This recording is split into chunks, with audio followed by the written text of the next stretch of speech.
I was at the Hilton Hotel in downtown Albany near the Capitol. It was 9 p.m. on a Thursday, and I was there not as a guest but to find my wife. She was there with her boyfriend.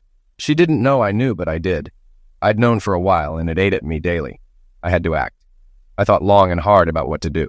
I tolerated her affair for months, hoping it would end. It didn't.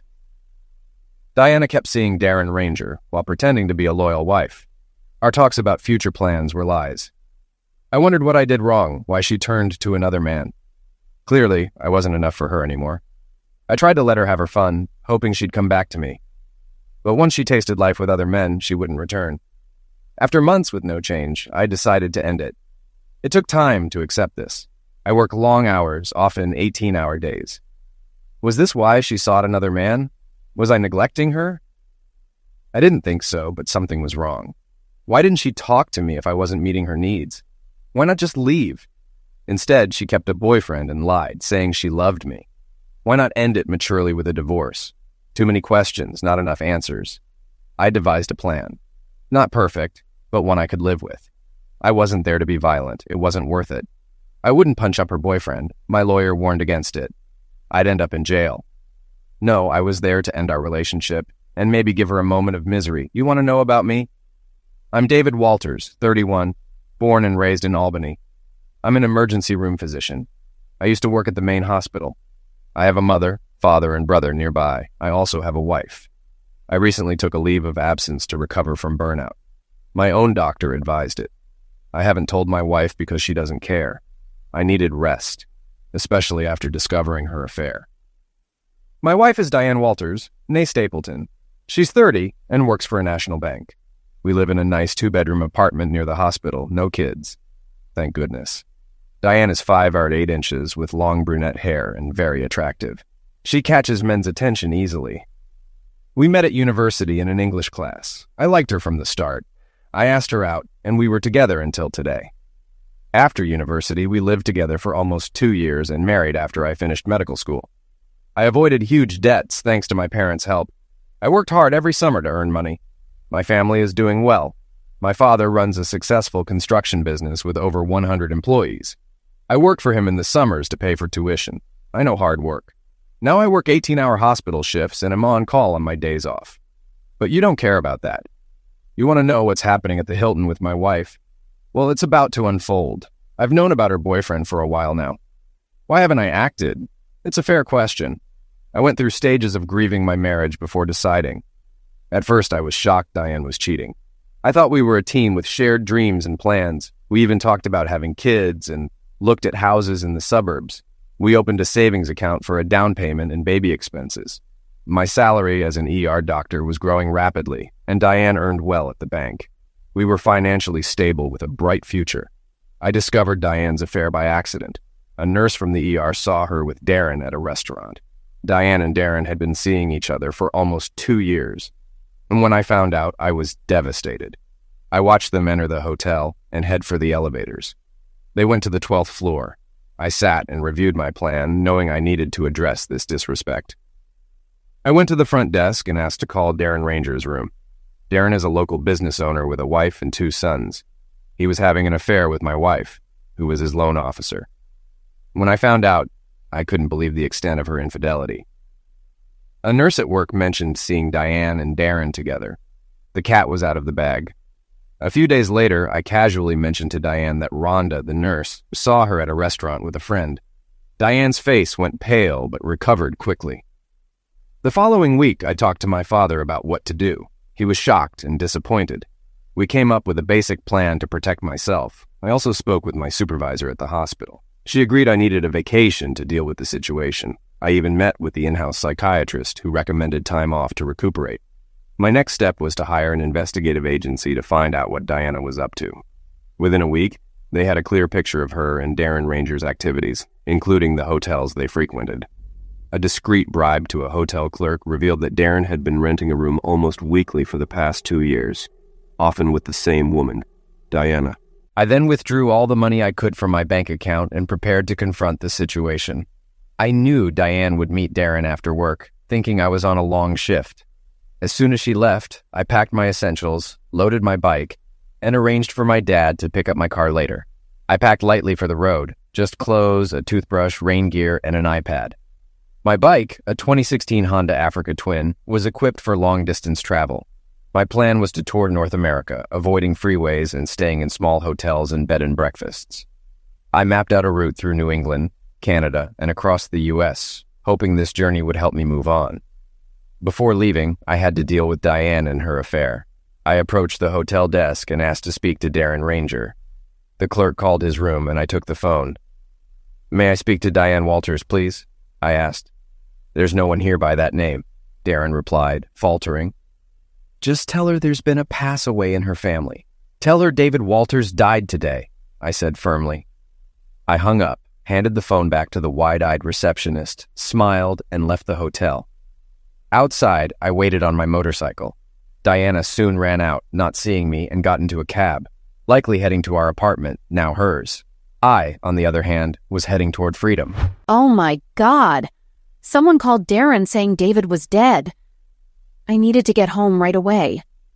I dressed quickly, ran to the elevator, and grabbed a cab. Once home, I rushed to our apartment, struggled with the key, and searched for David. He wasn't there. Catching my breath, I saw an envelope with my name on it. Inside was a note and David's wedding ring. He knew. I read the note. "Diana, consider me dead. Our marriage has been dead for a long time. I took what I wanted. The rest is yours. I told the management company I'm no longer living here. You can decide whether to stay or move. Don't look for me. I'm taking a break from work, life, and your affair with Darren. You're no longer interested in being married to me. Enjoy your life. David. My attorney will contact you soon with further information." What am I going to do now? I never thought David would find out about Darren. Our affair was just for fun. David worked so hard and we had little closeness. I was lonely and thought we could still be a normal family one day. But that plan is ruined. Darren was charming, and it was easy to get infatuated with him. I thought seeing him once or twice a week wouldn't affect my marriage. I tried calling David, but his number was disconnected. I called his parents. His father told me David had left and to go to hell. Looking around the apartment, I saw most of David's things were gone. His closet was empty, and a few books were missing. There were black garbage bags in the kitchen filled with items he left behind. I was devastated. I decided to visit his family the next day to understand what I'd gotten into. I called his friends, but they hadn't seen him in weeks. No one answered at his brother's house. Frustrated, I poured a glass of wine and sat at the table, staring at the note and wedding ring. I knew I had screwed up big time, and that fixing this would be painful. That first night, I didn't travel far. Around 10 p.m., I saw my wife run out of the Hilton Hotel and into a cab. She thought I was working in the ER and would be there until tomorrow, giving her plenty of time with her boyfriend before coming home.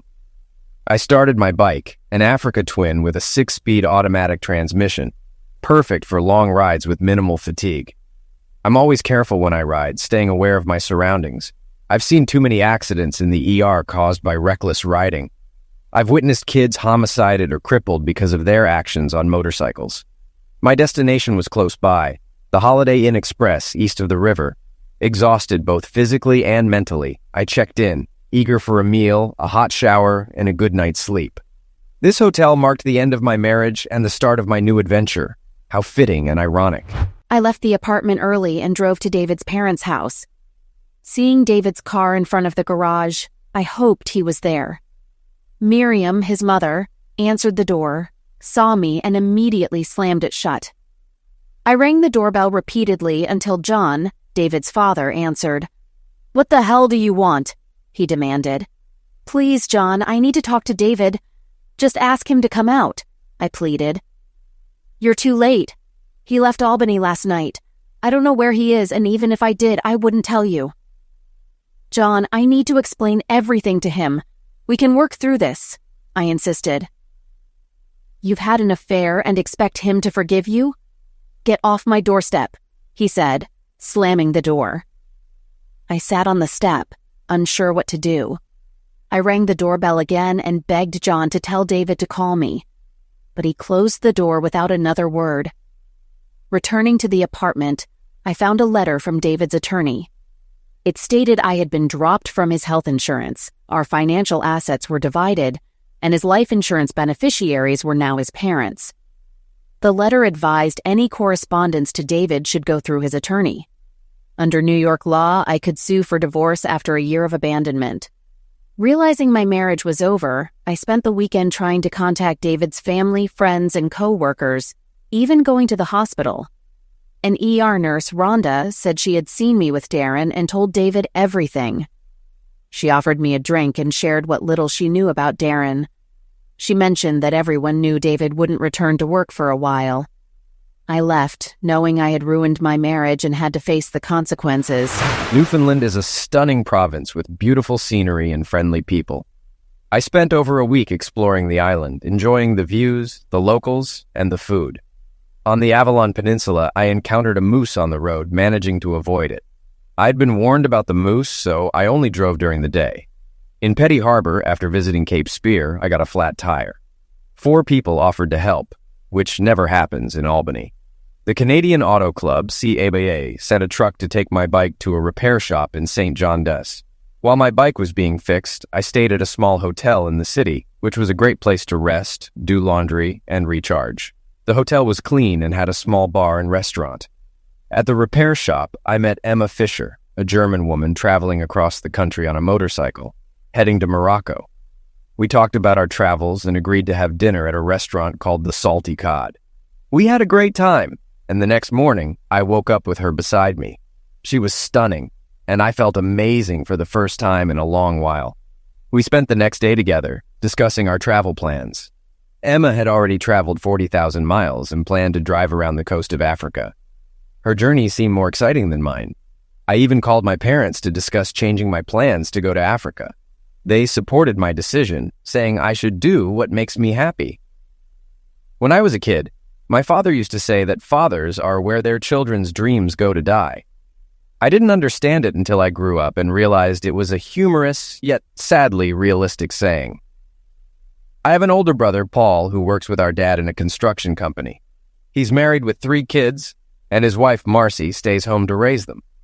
My parents adore her, and their children are spoiled by their grandparents. But I digress. Let's get back to my plan.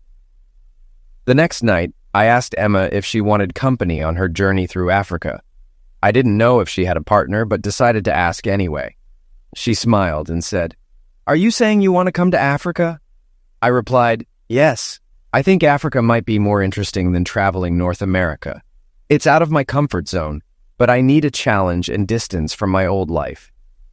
Emma pointed out the immediate problem of getting my motorcycle to Africa. I called the store, and after some quick arrangements, they confirmed they could ship my bike the next morning if I signed the paperwork immediately. The logistics were simple but required money.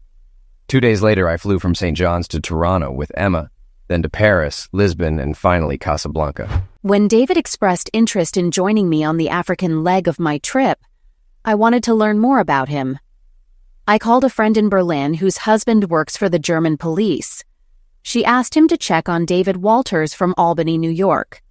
She quickly confirmed that David was legitimate. He worked as an ER physician at Albany General Hospital and was on sabbatical for 3 to 6 months. He came from a prominent Albany family and was recently divorced after his wife had an affair. He graduated at the top of his medical school class and had no children. I even received a picture of him to confirm it was the same David Walters. Knowing this, I felt good about traveling with David. Having a doctor along was reassuring in case of any medical issues. However, I also understood he was likely suffering from his wife's betrayal, prompting his long solo trip.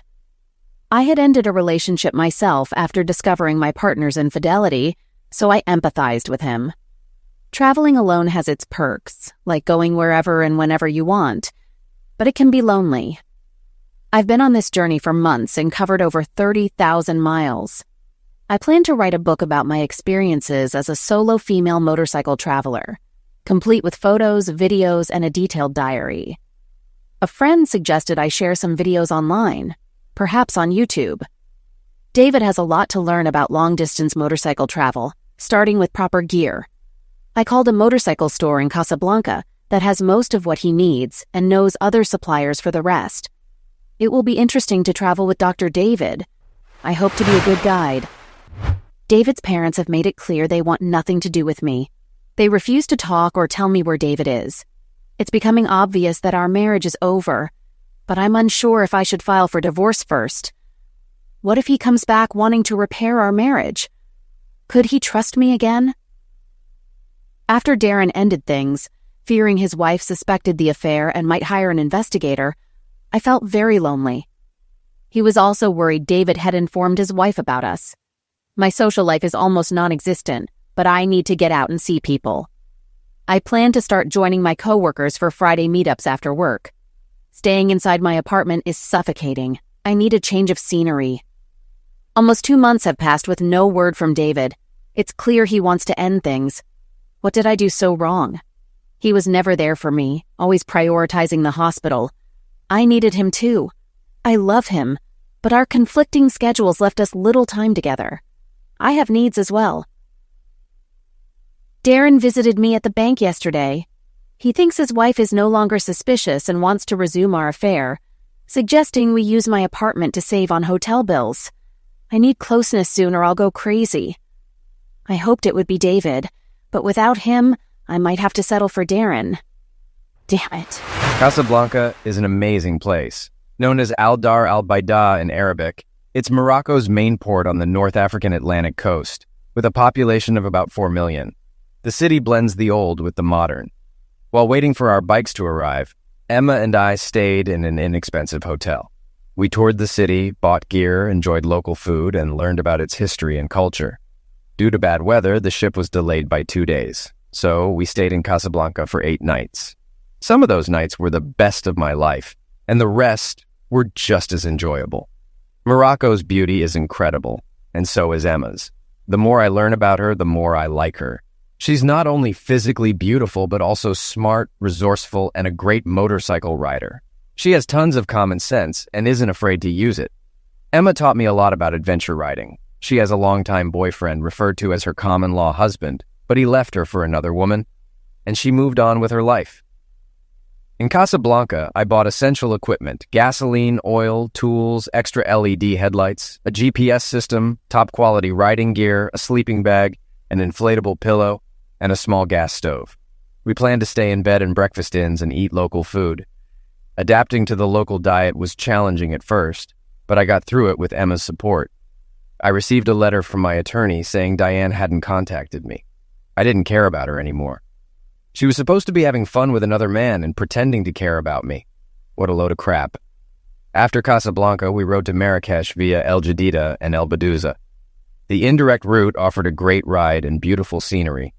Emma, who speaks German, English, French, Spanish, and some Arabic, was invaluable. The journey to Marrakesh took 5 days and over 1,300 kilometers. It was the best trip of my life. Marrakesh, with about 1 million people, blends old and new. We decided to stay for 3 days to explore. We found an inexpensive hotel with secure parking for our bikes, including Emma's well-equipped BMW F800 GS.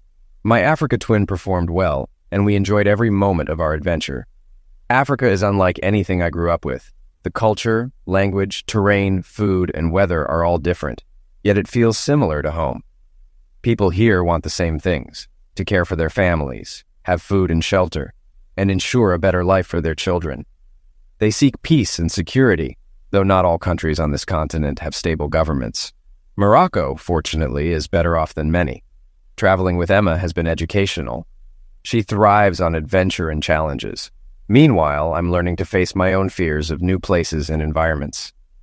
I grew up in safe New York, with a stable family and a cozy home. Not everyone has that luxury. My sabbatical has taught me that people everywhere rely on their families and friends and take pride in their homes, no matter how humble. Traveling is a learning experience, opening my eyes in ways I never imagined. Emma is a wonderful companion and lover, passionate, caring, and adventurous, yet full of common sense. I'm filled with a lust for Emma, travel, and a new way of life. I don't think I can return to my old lifestyle in Albany. I really enjoy traveling with Dr. David in Africa. He's a pleasure to be around and constantly amazed by the differences between Africa and the U.S. He has always worked hard to do the right things: university, medical school, family, and marriage. Yet his wife let him down, failing to support him in his profession and their shared choices. I don't know her and don't aim to take her husband, but it seems she did a good job of leaving him on her own. Though we've only been together a few weeks, I can tell that if things continue as they are, it will be hard to part ways when he returns to work.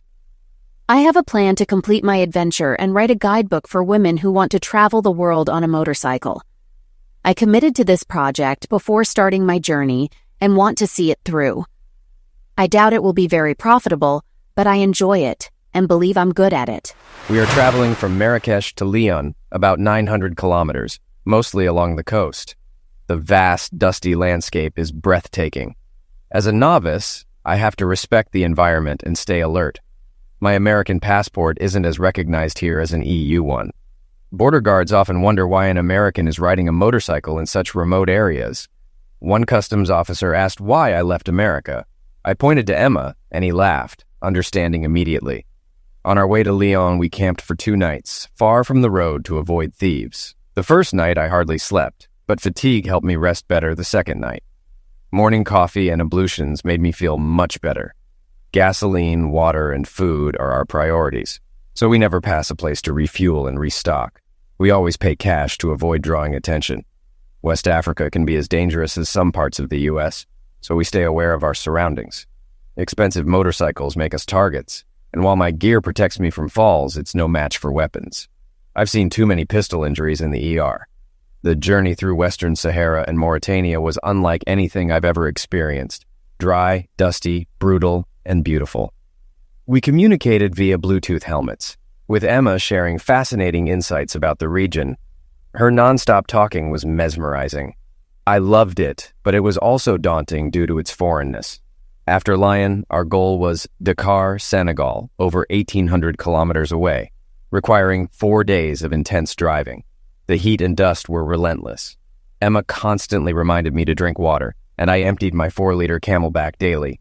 Sometimes we had to stop to relieve ourselves, and once I tried to take a picture of Emma squatting, which led to a hilarious chase.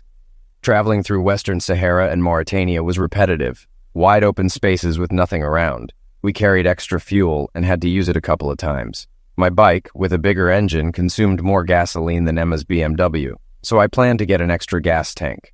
We had a breakdown and spent 3 hours fixing it on the side of the road.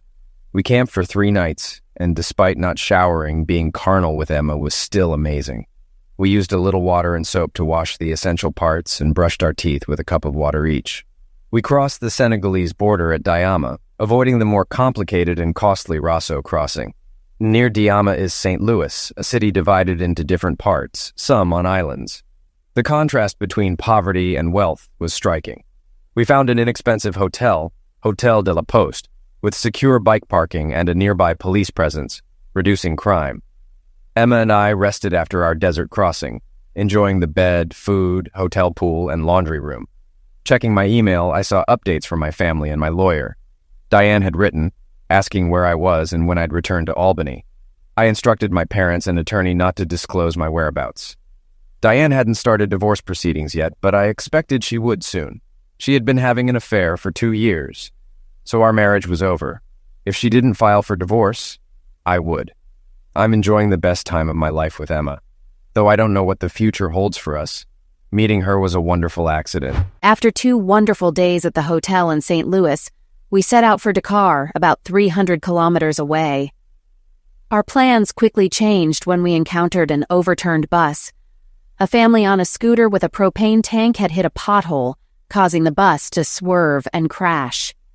David immediately ran to help the injured family, finding the father pinned under the bus, the children bleeding, and the mother unconscious with the propane tank underneath her. David focused on the mother, while I helped with the children and others checked on the father. We used our first aid kits, but the father needed more help than we could provide. The police arrived but did little besides directing traffic. Finally, 2 ambulances arrived and the family was taken to the hospital. David and I sat by the road drinking water, while he checked on the bus passengers. A police officer asked David why he was helping, and learning he was a doctor, asked him to accompany them to the hospital to describe the family's injuries. We followed the police to a modest hospital where David stitched up the children's cuts. Despite its outdated appearance, the hospital was clean. David instructed me on how to assist him, and we worked for hours. His skills and calm under pressure were impressive. We stayed another 3 days in St. Louis, with David working over 30 hours straight at the hospital. Word spread about the visiting doctor, bringing many patients. I returned to the hotel to rest and clean up. When we finally left, we felt a bit sad knowing the people there wouldn't have regular medical help again. Our return south brought new adventures, with a planned stop in Dakar, the capital of Senegal, home to about 4 million people. The city's contrast struck me. Wealthy areas alongside rampant poverty. Expensive Mercedes and shabby scooters shared the streets without much hostility. People were focused on survival just like anywhere else. My experiences had opened my eyes, perhaps thanks to Diane's infidelity, which pushed me to see a new world. Every day, I was understanding Emma better. As a treat, I insisted we stay at a beach hotel, splitting the cost as usual. I sensed Emma's finances were tight, so I covered the cost this time, needing a vacation after St. Louis. We enjoyed 3 wonderful days as tourists, relaxing on the beach. Emma said traveling with me made her happy, and I told her she was giving me a new life. Reality hit when I checked my email. The chief administrator at Albany General Hospital wrote, "David, we hope you enjoyed your leave and are ready to return.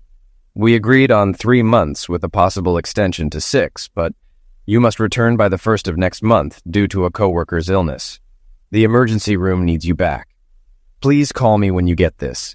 We really need you." Well, crap. All good things come to an end. I decided to ignore the email for a few days and continue the trip. So that's what I did. The journey south was going to be tough and more dangerous, especially since David had to return to the U.S. for work.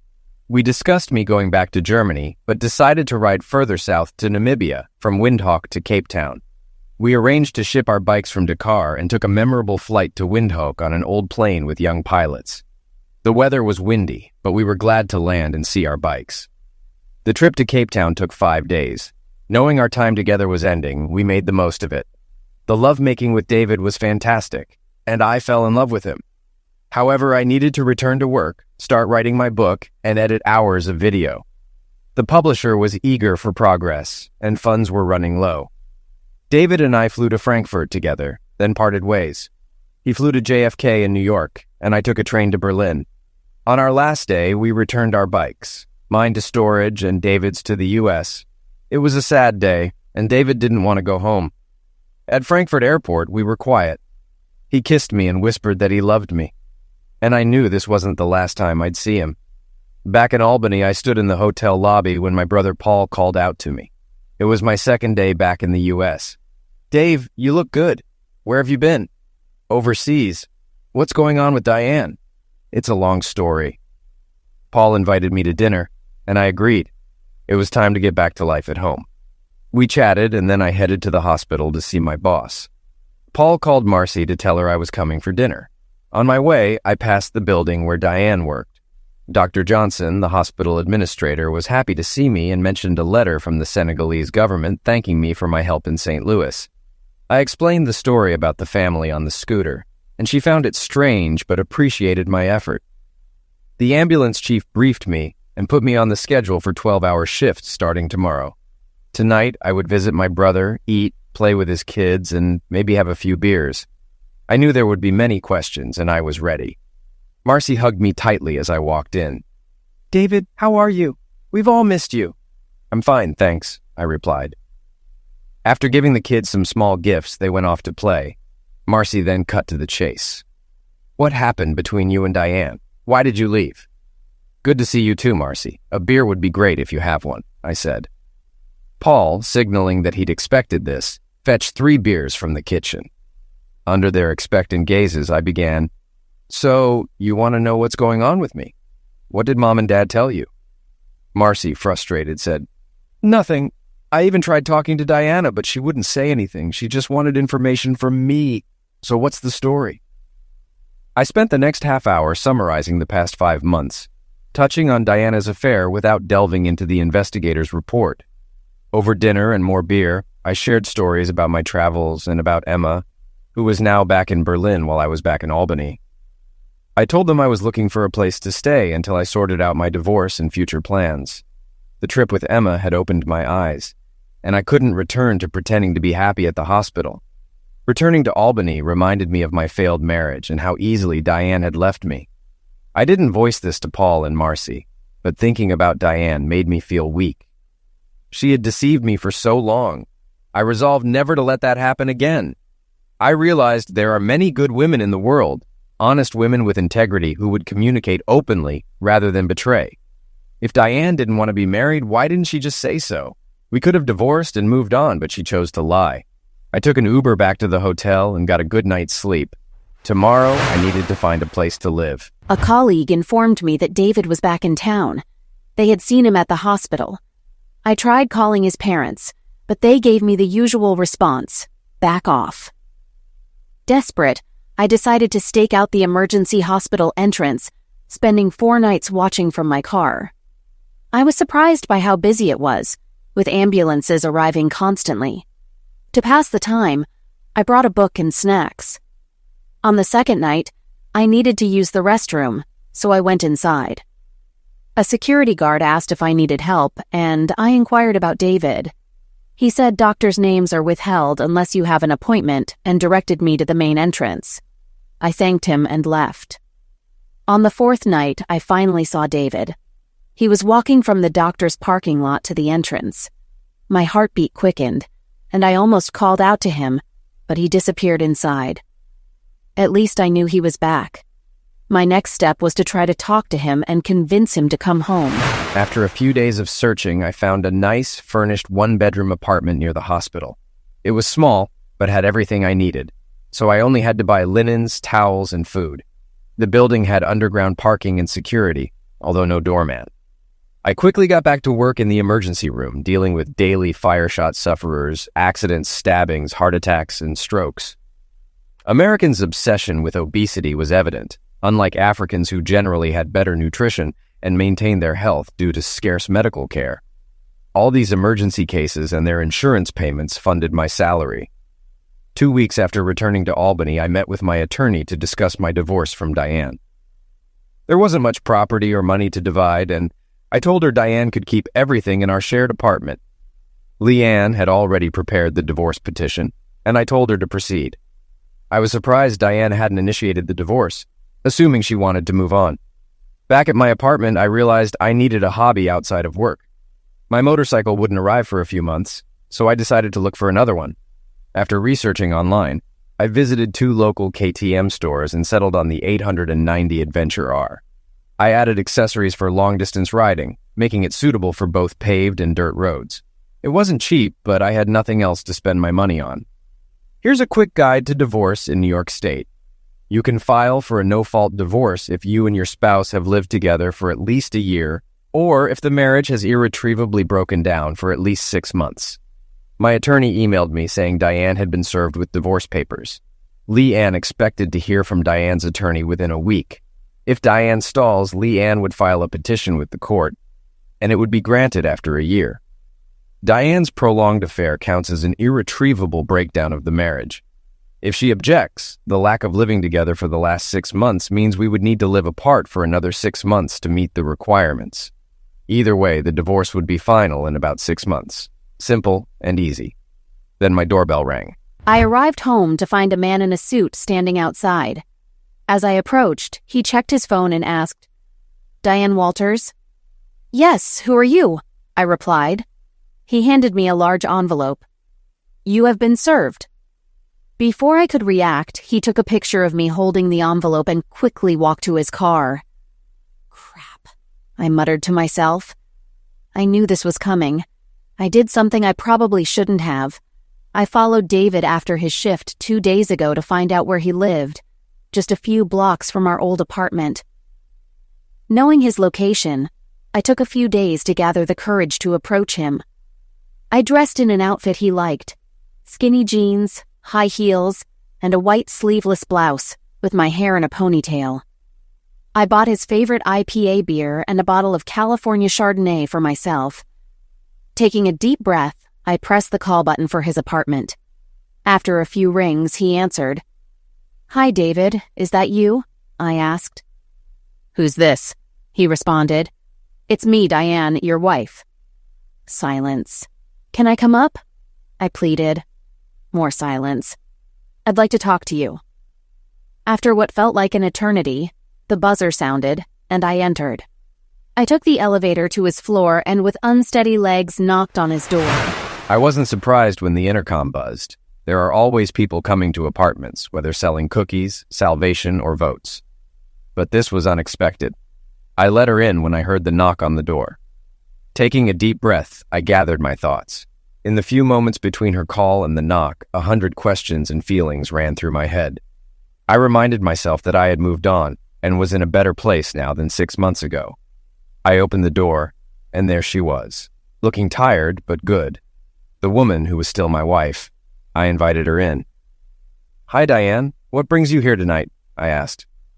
"Hi, David. I wanted to talk to you. You've been hard to reach and even harder to find." I walked to the kitchen and saw she had a bottle of wine. I got her a wine glass and set it on the counter. She handed me the bottle, and I noticed it had a screw cap, so I poured her some. She pulled out a can of IPA beer and offered it to me, but I declined. "I'm on hospital duty tonight." I grabbed a glass of Diet Coke and pointed to the table for us to sit down. I decided it was better to have this conversation at the table rather than pretending it was a casual chat in the living room. Now was as good a time as any to finalize our marriage, sign the papers, and let our lawyers handle the rest. That crazy woman tried to kiss me on her way out of my apartment. I want nothing to do with her now. She wants us to act like nothing happened and be a couple again, even have kids. She's not right in the head. That's not going to happen. The only thing left for me is for my lawyer to file for divorce so I can move on with my life. I took a long, hot shower to wash the stink off me, and then I had a beer. David got straight to the point without any pleasantries. He looked more serious than I'd ever seen him. My stomach knotted as I started. "You scared the hell out of me when you called the hotel and had Darren tell me you were dead. He didn't recognize your voice. I was shocked when I got home and found your note and wedding ring." I placed his gold wedding ring on the table. He just stared at it, not touching it. "I tried talking to your family, but none of them wanted to speak to me. Your father repeatedly told me to go to hell. I guess I deserved it. Ever since you left, I've been in some kind of hell," I said. David replied quickly. "What did you expect me to do? I found out you were having fun with Darren for a while now, and you thought I wouldn't do anything about it. What kind of idiot do you take me for? Never mind. I know what kind of idiot you think I am." "It wasn't like that," I protested. "How the hell was it?" he demanded. "I was lonely. You were always at the hospital, never home. And when you were exhausted and never had time for me," I explained. "So it was okay to have fun with another man, ignore our marriage.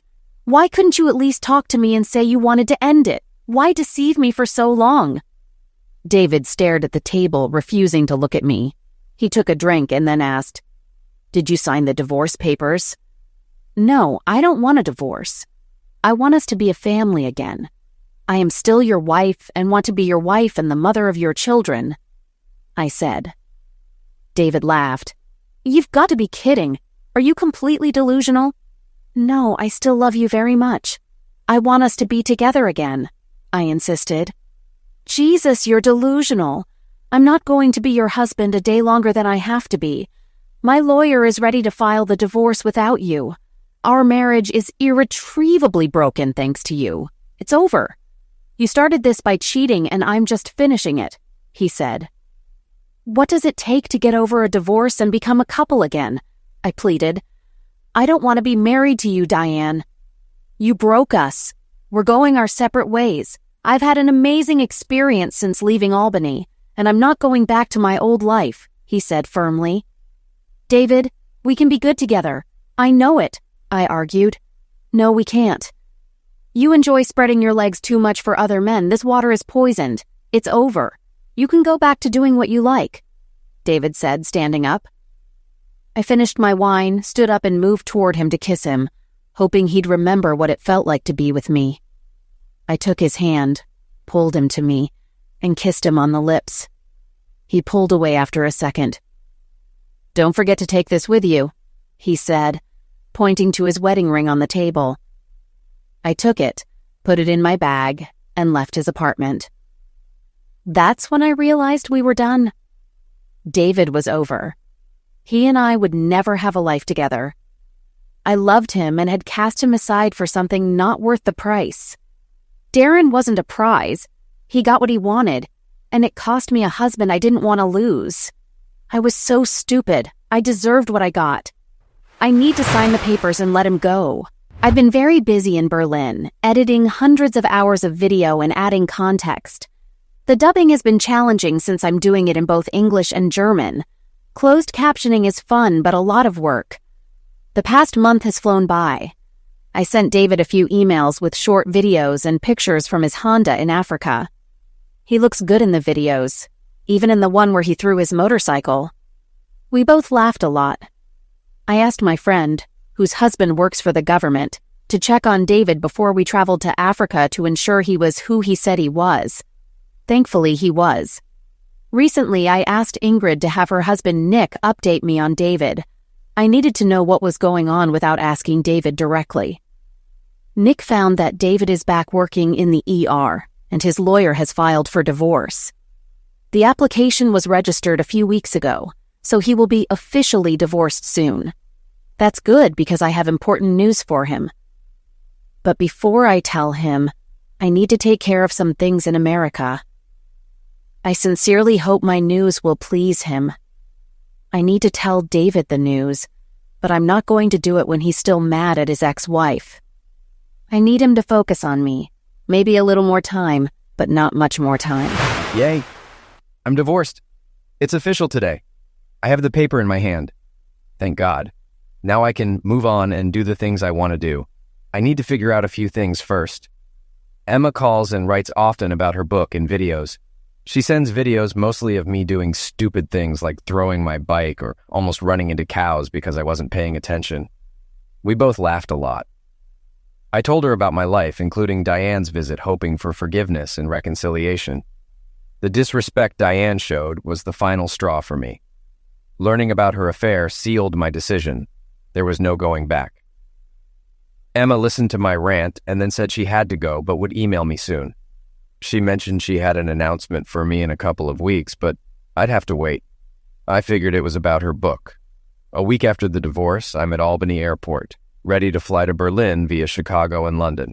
It's a 15-hour trip, and I'll arrive around noon. I need to see Emma. It's been almost 2 months. I need to know if there's anything left between us. If not, I'll figure out my next steps, possibly with Doctors Without Borders. I landed in Berlin, went through customs, picked up my bag, and took a cab to the Parkview Hotel in Alexanderplatz. After checking in, showering, and eating, I set out to find Emma's office. Using Google Maps, I walked to her building, arriving around 4 p.m. If she didn't want to see me, I'd play tourist until my flight home. Surprisingly, her office was only a 15-minute walk away. I found her company's office in the lobby directory and took the elevator up. At the reception, a young woman greeted me in German. I asked to see Emma Fisher. She looked surprised, made a call, and said Emma or someone else would be there shortly. She gestured to some leather chairs for me to wait. While I waited, she made another call, speaking quietly and quickly in German, and glanced at me several times. A few women passing by also looked me over. I felt scrutinized. Finally, another attractive woman approached me. "Dr. Walters." "Yes." "Follow me, please." I realized I had introduced myself as David Walters, not Dr. Walters. They knew more about me than I thought. We walked through sleek glass and steel offices, and many women glanced my way. I discreetly checked my fly. It was zipped. I wondered if there had been an announcement about a strange American in the halls. After what felt like a long walk, I saw Emma coming around the corner, smiling. She ran to me, hugged me tightly, and kissed me on the lips. People were watching. "My goodness, David. When did you get to Berlin?" she asked. "A few hours ago. I went to the hotel to clean up before coming here. I didn't want to look like a vagrant and risk getting thrown out by security," I replied. Emma took my hand and we headed to her editing room. She wanted to show me her work on the videos from our travels. Emma was dressed in a long black skirt and a white blouse, quite different from the motorcycle gear I was used to. She looked beautiful, but my best memories were of her undressed. I decided to go with the flow and see how things went.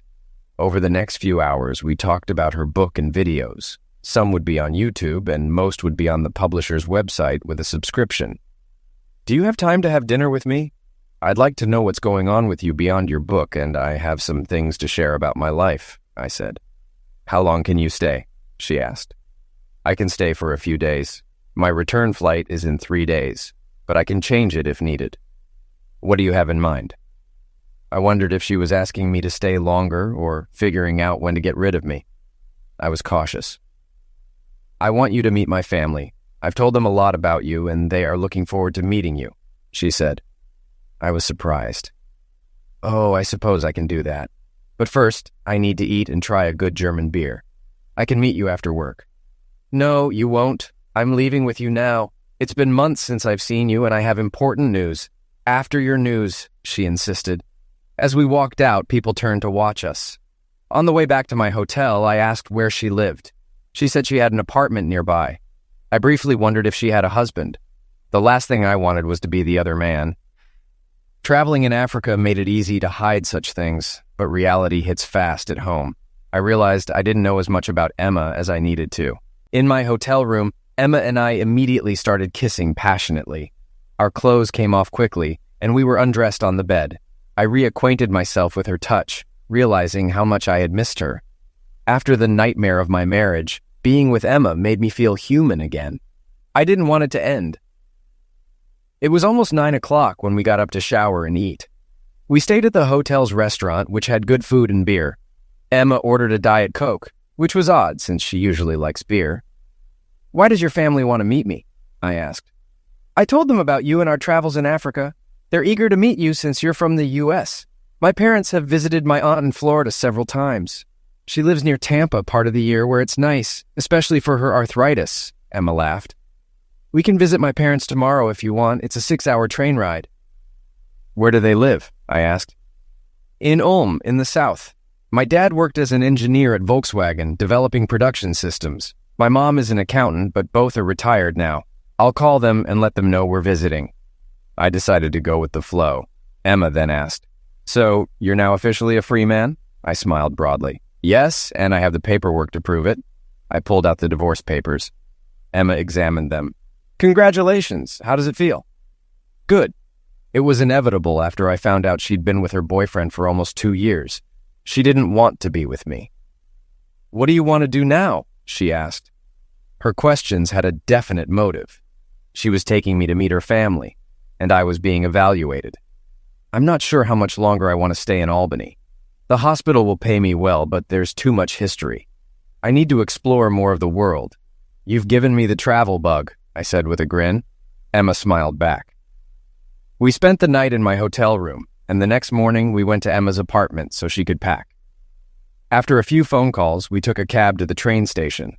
I liked European trains. They run on time and have less paranoid security than airports.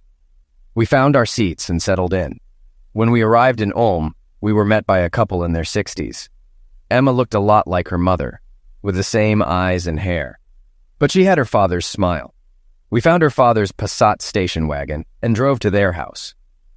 Their house was old but in excellent condition, with modern appliances. I complimented her father, Carl, saying my dad, a builder, would have approved of the work he'd done. Carl seemed pleased. I was offered a beer, and Emma got drinks for everyone. We sat down, and they immediately asked, "So, you're American. Where in America?"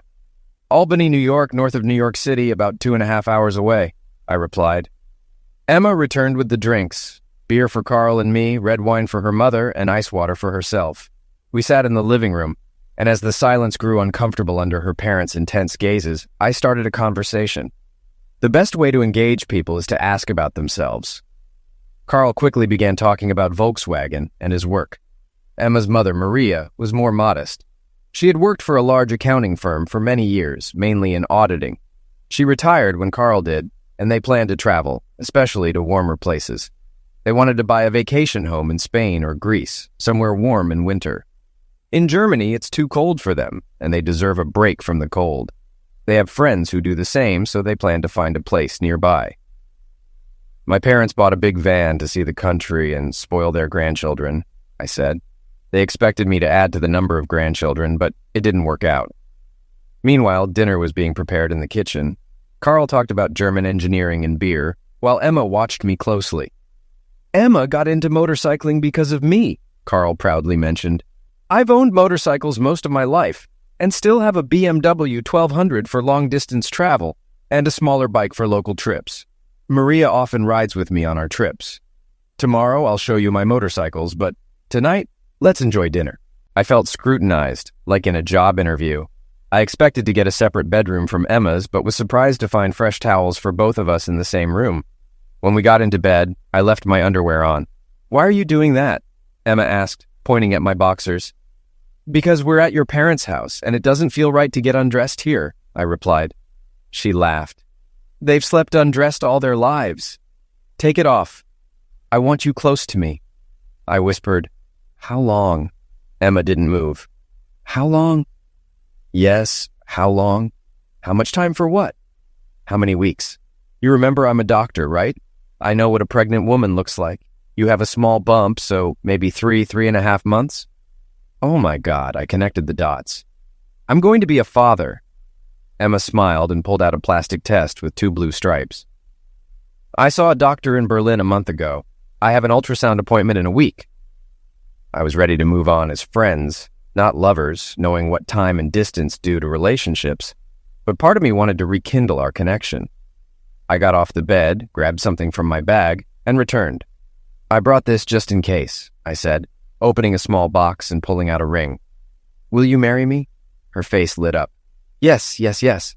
I hugged Emma tightly, then remembered others would want to hear the news. I quickly dressed and found her parents in the hallway. We'll be right out. Emma dressed, and we all went to the living room to share the news. Maria already knew her daughter was pregnant. Mothers always know. Carl wasn't upset to learn his daughter was marrying an American. What can I say? We got married in Berlin with Maria, Carl, a few friends, and some colleagues from the publishing house, about 30 people in total. When I showed up at the office, word spread quickly that the American Emma had talked about was there, and they all wanted to see the doctor who rode a motorcycle. We made several decisions, including moving to Albany to be closer to my family and to give Maria and Carl a place to visit. I negotiated with the hospital for a shorter shift cycle and less pay to spend more time with my pregnant wife. The next few months were hectic. Emma's pregnancy progressed, and we found a nice 4-bedroom house near my brother's place, perfect for raising children. Marcy and Emma busied themselves with decorating and planning for our expanding family. Emma Maria Fisher Walters gave birth to beautiful twin girls, each weighing almost 6 pounds. Our lives became a whirlwind of feeding, changing diapers, and sleepless nights. Maria and my mom competed fiercely to be the best grandma, while my dad and Carl vied to outdo each other in home renovations. They had grand plans for our house, and I decided to let them run with it. Just when life seemed to have kicked me down, something good came out of it. I lost my first wife because of her infidelity, which she hid from me for a long time, leading to the end of our marriage. I felt guilty, but she chose to cheat. Meeting Emma was a chance encounter. If I hadn't gotten a flat tire in Newfoundland while eating ice cream, I probably never would have met her. Meeting her was the best thing that could have happened to me. Now, I have a new life, a wonderful wife, 2 children, and a future to look forward to. This is the life I wanted. 2 days later, David and I returned to Berlin by train. We had a lot to do, and I wanted him with me at my ultrasound appointment. David spent time on the phone with his hospital and his family to share our news. His mother and father shouted over the noise of his brother, his wife, and their children. I heard phrases like, "David is getting married to that German girl from Africa." They were thrilled about our engagement and especially that I was pregnant. I told the publisher I would take a break but work from home on the book and videos as much as possible. At the ultrasound, we got surprising news. The doctor ran a wand over my abdomen to find the heartbeat. David stared at the monitor, and I saw a smile on his face, signaling all was well. The doctor made some buzzing noises and let us hear the heartbeat, but then I heard David say, "Oh, wow," which surprised me. The machine made rapid heartbeat sounds. David looked at me. "We're having twins." The doctor smiled and I cried. I got the last words. Shortly after moving to America, I was shopping for children's furniture at IKEA with my sister-in-law, Marcy. A woman was staring at Marcy, clearly recognizing her. Marcy turned and spoke to her. "Hi, Diane." That was it. No pleasantries. I knew who Diane was, but had never seen her. She was David's ex-wife, the one who had an affair until David found out. "Hey, Marcy, how's it going?" Diane said. I turned, showing my very pregnant belly. Diane was quite pretty. Marcy introduced me pointedly. "Diane, this is Emma, David's wife. We're shopping for baby furniture. She's having twins." Marcy took my hand, and we walked away. Under her breath, Marcy muttered, "Strumpet." We picked up our purchases, loaded them into the truck, and had a snack. Marcy filled me in on Diane's story, much of which I already knew, but it was helpful to hear it from her perspective. David's family never talked about Diane. She was old news, best forgotten. That night, when David came home, we made love. Being with him always has the same effect. I dreamed of us riding motorcycles and traveling. While that might not happen soon, David's parents offered their motorhome for trips with the little ones. The motorcycles might gather dust for now, but I'll think about it. It could be fun.